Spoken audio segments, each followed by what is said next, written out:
Anytime anybody would happen to walk into a room, and if they were watching over somebody else's shoulder, they would have to know where they were in the story, that the form and visual language for each culture had to be distinct enough that you could recognize it immediately as to where you were in the storytelling.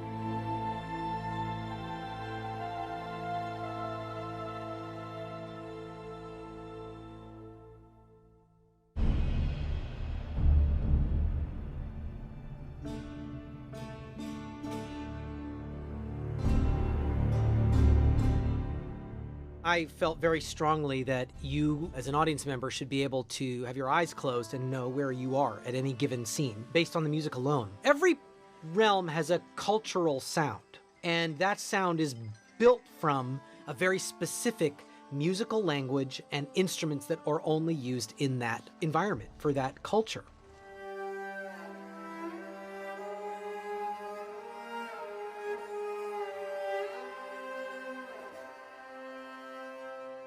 We've never been to Numenor before in a live action on-screen adaptation, and I wanted that realm to feel like it was something different, something new that we hadn't experienced before. I was borrowing on Hollywood tropes for Mesopotamia, Babylon, and ancient Egypt. I'm using frame drums and doumbeks and an Armenian woodwind instrument called a duduk, and a Turkish string instrument called the yaili tambor. I'm using Middle Eastern harmonies.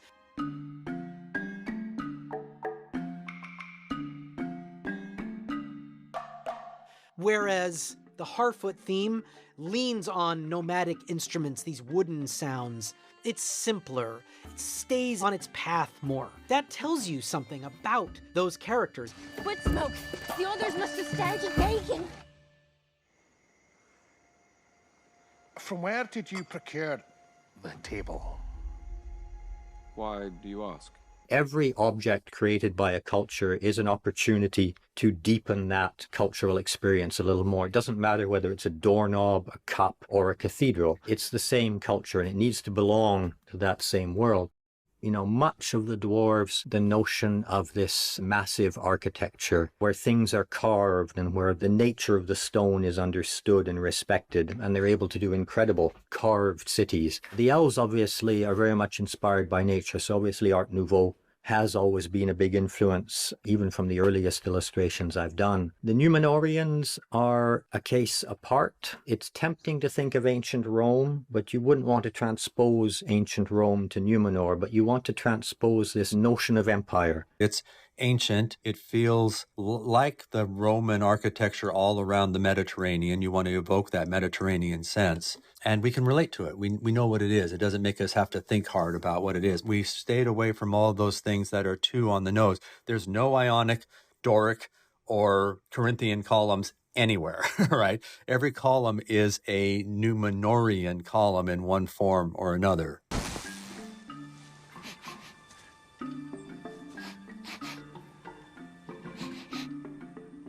Clear and clear. There was one game we played with our movement director, Lara, where she'd hide something in a room, and then the hobbits would go in and find it as hobbits, which obviously was lots of like scuttling around and kind of like little squirrels. And then the elves was kind of barely doing anything, preserving as much energy as they could. And then the dwarves was kind of like moving tables really fast out of the way. You walk in and you immediately feel like a dwarf when you know you're playing a dwarf. And if you are not playing a dwarf, but you're within the Dwarven Kingdom, you absolutely know exactly where you are. You see, a mountain's like a person.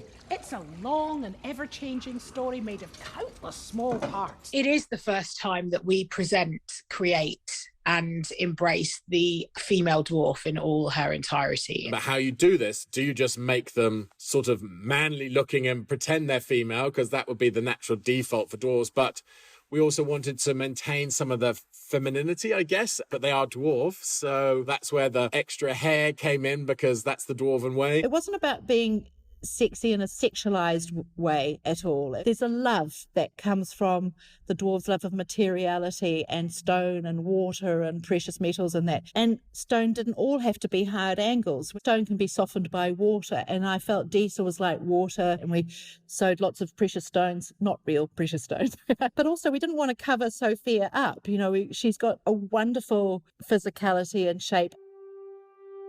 From every stitch of clothing, through every color correction choice, through every line of dialogue and every accent. I mean, so there are half a dozen to a dozen different axes upon which you can know where you are every single moment of the show that you're watching.